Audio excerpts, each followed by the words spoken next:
ఇప్పుడు వాళ్ళ చనిపోయిన వ్యక్తి వాళ్ళ భార్య పాపం ఆమె చూస్తుంటే కడుపు తరుక్కుపోతుంది. సరే అమ్మా, ఏంటి అసలు పరిస్థితి? అంటే మీరు మార్నింగ్ ఏ టైంలో వచ్చినారు? రాత్రి 4 గంటలప్పుడు వచ్చినాం సార్. ఈడ పడినా గానీ ఎవరు పట్టించుకోలేదంట. 4 గంటలకు పడింటే 6 గంటలకు చూసుకున్నారంట సార్. మిషన్లు బంద్ చేసి మళ్ళీ పోయినారంట సార్. చూసి గాని చూసిన వాళ్ళు చెప్తున్నారు. ఈడ అంటే ఆయన పడ్డాడని తెలిసి బంద్ చేసి వెళ్ళిపోయినారు. మళ్ళీ మనిషి లేడని చెప్పినారంట సార్. తర్వాత మీకు ఎప్పుడు తెలిసింది అందులో? మాకు 6 గంటలప్పుడు ఫోన్ చేసి వేరే వాళ్ళు చెప్పినారు సార్. ఫోన్ పనిలో ఉన్నది, ఫోన్ చేసి చెప్పినారు. ఫోన్ చేసి అతను ఎక్కడ పడి చేస్తే మొత్తం అందులో మళ్ళా పన్నేది కాదు, చెత్త ఓపించినారు సార్. మింద చెత్త ఓపించినారు అంట. చూసుకోలేరు సార్.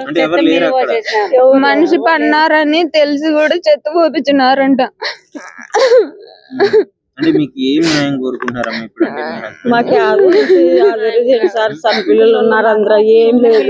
నాకు 3 చిన్న పిల్లలే సార్. ఎంత ఉంటుంది వయసు పిల్లలు? మాకు అప్పు చాలా ఉండి మేము ఇక్కడికి వచ్చినాము. ఎక్కడి నుంచి వచ్చినాము? ఈశ్వరపల్లి నుంచి. పొద్దున్నే 4 గంటప్పుడు లేచి పని చేసుకుంటూ. పిల్లలు ఎంత మంది? అంటే ఏజ్ ఎంత? చిన్న పిల్లలు సార్. 8 సంవత్సరాలు అని అడుగుతున్నారు. 7 ఏళ్ళు 5 ఏళ్ళు సార్. 7 ఏళ్ళు 5 ఏళ్ళు ఆడపిల్లలు ఇద్దరు. బాబు ఎంత వస్తుందమ్మా రోజు కష్టపడితే? అంతా 500 రూపాయలు సార్. అప్పు ఉండి వచ్చినాం సార్. అప్పుడు మరి ఏం న్యాయం మీ హస్బెండ్ కి ఇట్లా జరిగింది? గవర్నమెంట్ మీరే ఆధారు చేయండి సార్. మాకు పిల్లలు ఉన్నారు, సన్న పిల్లలు. ఏదన్నా చేయండి, మాకేం తెలుస్తుంది. యాదో ఒకటి చేస్తే యాదో బతికే. అప్పు కట్టుకున్నాను 7-8 లక్షలు సార్. అంతా 10 ఉంటుంది. ఇది పరిస్థితి. పాపం ఏం మాట్లాడలేకపోతున్నారు. అప్పు ఉంది, ఏదో బతుకు తెరువు కోసం ఇక్కడికి వచ్చి పని చేసుకుంటున్నాము. కానీ ఈ టైంలో ఇలా జరగడము, వాళ్ళ భర్తకి ఇట్లా అవ్వడము, పిల్లలు అన్యాయం అయిపోతున్నారు అని చెప్పేసి ఆమె ఏం చెప్పలేకపోతుంది. లిటరలీ మాట్లాడలేకపోతుంది. ప్రస్తుతము సుధాకర్ అనే వ్యక్తి అర్లీ మార్నింగ్ టైంలో జిహెచ్ఎంసీ నుంచి డంపింగ్ యార్డ్, ఇది ఈసబ్ కూడా డంపింగ్ యార్డ్ అనమాట. సో ఏ మిషన్ లో అయితే అను ప్రమాదవశాత్తు చనిపోవడం జరిగింది, ఇప్పుడు ఆ మిషన్ దగ్గరికి మనం వచ్చాము. సో ఇక్కడ నుంచి ఇది వే అన్నమాట. ఇది కనిపించే మిషన్ ఉంది కదా, దీన్ని ర్యాంప్ అంటారంట, కంప్రెసర్ మిషన్. దాదాపు ఇందులో చెత్త మొత్తం తీసుకొచ్చిన చెత్త మొత్తం అందులో వేస్తే అది మొత్తం ఒక ప్రెషర్ కంప్రెసర్ వచ్చేసి వాటిని మొత్తం ఒత్తిడి కలుగజేస్తుంది. దాదాపు కొన్ని 100 టన్నుల ఒత్తిడి అయితే కలుగజేస్తుంది. ఆ టన్నుల వెయిట్ కి చెత్త మొత్తం విడివిడిగా ఉన్నది మొత్తం ఒక దగ్గరకు వచ్చేసి ఒక సాలిడ్ తగ్గిపోతుంది. సో అంటే అందులో అతను పడిపోవడం జరిగింది. అతను పడిపోవడం వల్ల ఎంత దారుణమైన అంటే మీకు ఒకసారి అర్థం చేసుకోండి. అంత ఒత్తిడి ఆయనకు పడిపోవడం వల్ల మొత్తం అందులో ఇరుక్కొని చనిపోవడం జరిగింది. అసలు ఇక్కడ ఉన్నారు, వీళ్ళని అడుగుదా అన్న ఏంటి పరిస్థితి? అసలు పొద్దున 5 o'clock మా సత్య ఆటో టిప్పర్ వెహికల్ అతను వచ్చాడు, ఇక్కడికి ఖాళీ చేశారు. ఇక్కడ లైట్స్ లేవు, ఏం లేవు, సేఫ్టీ మెజర్మెంట్స్ ఏం లేవు, ఒక స్విచ్ కూడా లేదు, బయట ఒక్కటి కూడా లేవు సేఫ్టీ మెజర్మెంట్స్. ఏదైతే మా వ్యక్తి పడిపోయాడో ఇక్కడ అదే ఎమర్జెన్సీ బటన్ ఉండింటే మా వ్యక్తి బతికే ఛాన్సెస్ ఉండే. అది చాయిసెస్ ఏం లేకుండా ఇక్కడ సేఫ్టీ కూడా ఏం లేదు, వర్కర్స్ కూడా ఎవరు లేరు, జస్ట్ అదేదో వదిలేసారు అలాగా. ఏదైతే మా వ్యక్తి పడాడో అతని పైన మళ్ళీ ఒక ఆటో చెత్త పడ్డది. అతను ఎక్కడికి వెళ్ళాడని వాళ్ళ ఫ్యామిలీ, వాళ్ళ వైఫ్ అయితే ఎక్కడికి వెతుకుతున్న తర్వాత మాకు డౌట్ వచ్చి ఇందులో చెక్ చేస్తే అతను చెత్తలో ప్రెస్ అయి ఉన్నాడు. మొత్తం లోపల చెత్తలో ప్రెస్ అయి ఉంటే అప్పుడు మేము తీయడం జరిగింది. ఆయన టన్నుల ఒత్తిడి మొత్తం అంటే ఇప్పుడు సపోజ్ ఇప్పుడు మీరు ఎన్ని ఒక్క దాంట్లో ఒకేసారి ఎంత లోడ్ పడేస్తారు? ఇందులో 24 వెహికల్స్ పడుతుంది ఒక్క దాంట్లో, ఒక కంటైనర్స్ లో 24 వెహికల్స్ వేస్తారు. 24 వెహికల్స్ చెత్తనే అది ఎంత దాదాపు అంటే ఒక బండి వచ్చేసి 1 టన్ను దగ్గర వస్తుంది అన్న. ఒక బండి వచ్చేసి 24 ఆటోస్ ఒక కంటైనర్ లో అమర్స్తారు అనమాట. ఇక్కడికి వచ్చేసి పొద్దున ఇక్కడ ఏదైతే రామ్కి హెల్పర్లు ఉంటారో వాళ్ళు ఒక్కరు కూడా లేరు ప్రస్తుతానికి. ఇక్కడ లైవ్ లో ఆపరేటర్లు గానీ సూపర్వైజర్లు గానీ ఎవరు లేరు, కింద ఉంటారు వాళ్ళు. ఇక్కడ వేసిన తర్వాత ఆయన ఎంత అరిసి మొత్తుకున్నాడో మనకైతే తెలియదు, కానీ ఆ దేవునికే తెలుసు. మొత్తం దాంట్లో వేసి ప్రెస్ చేసేసి ఒకటేసారిగా ఒక 45 minutes తర్వాత ఆయన లోపల నుంచి బయటకు తీయడం జరిగింది. నరకం కదా, అంత ప్రెషర్ అతని మీద ఆ చెత్తలో పెడుతుందంటే ఎంత నరకం చూసి ఉంటాడు ఆ వ్యక్తి. ఆ దేవునికే తెలుసు అన్న. ఆయనకి ఆ దేవునికి తప్పనిస్తే మనకైతే తెలియదు. కాబట్టి ఇప్పుడు మేమంతా మా జిహెచ్ఎంసీ కార్మికులంతా కోరుకునేది ఆ కుటుంబానికి ఆర్థికంగా ఏదైనా సాయం చేసి వాళ్ళని నిలదొక్కునే విధంగా మీ ఛానల్ ద్వారా అందరికి వెళ్ళి మా జిహెచ్ఎంసీ వాళ్ళ కార్మికులకు ఏదైనా న్యాయం చేస్తారని కోరుకుంటున్నాం అన్న. ఎంతమంది పిల్లలు అతను? 3 పిల్లలు అన్న, 2 ఆడపిల్లలు, ఒక బాబు. వాళ్ళకి వచ్చేసి 5 years, 4 years, 3 years చిన్న పిల్లలు.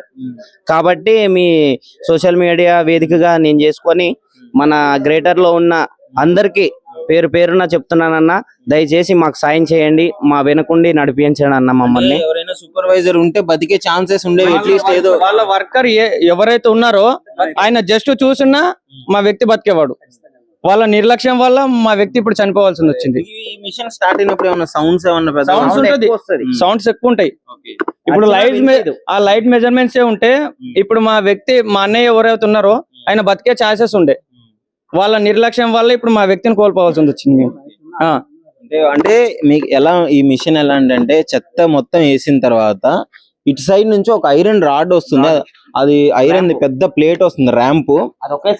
అక్కడ మొత్తం అటు క్లోజ్డ్ ఉంటది కదా, మొత్తం ఒత్తును ప్రెజర్ చేసి 24 ఆటోలను ఒక దాంట్లో కంటైనర్ లో పట్టేటట్టు చేస్తుంది.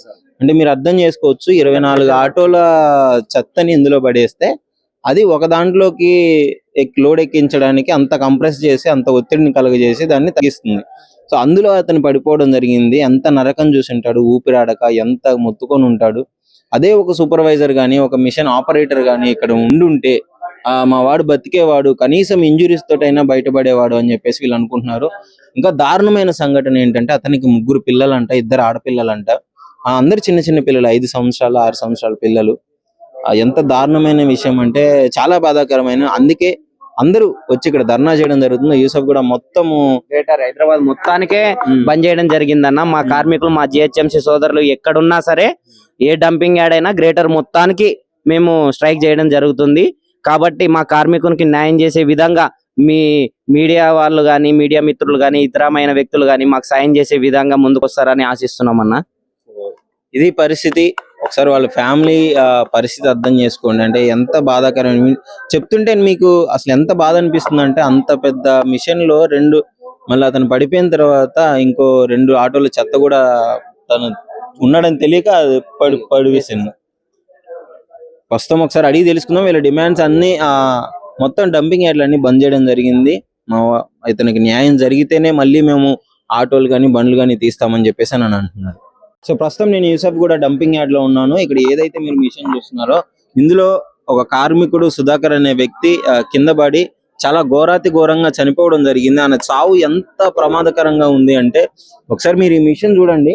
అక్కడ పైనుంచి దాదాపు 24 ఆటోలు ఇందులో పడితే 24 ఆటోల చెత్త మొత్తం ఈ ఒక్క దాంట్లో కంప్రెస్ చేస్తారు.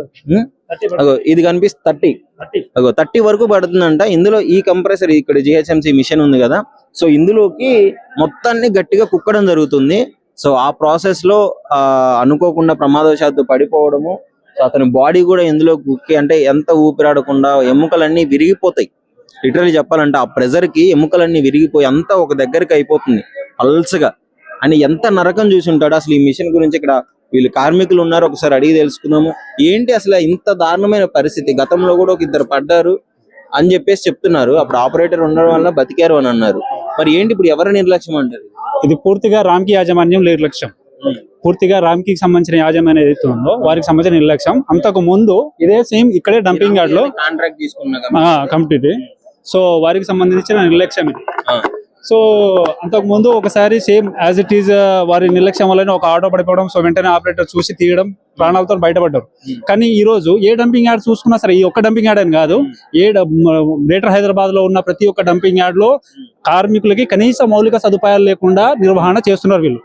ఓకేనా? సో పైన ఒక మనిషి లేడు అనుకో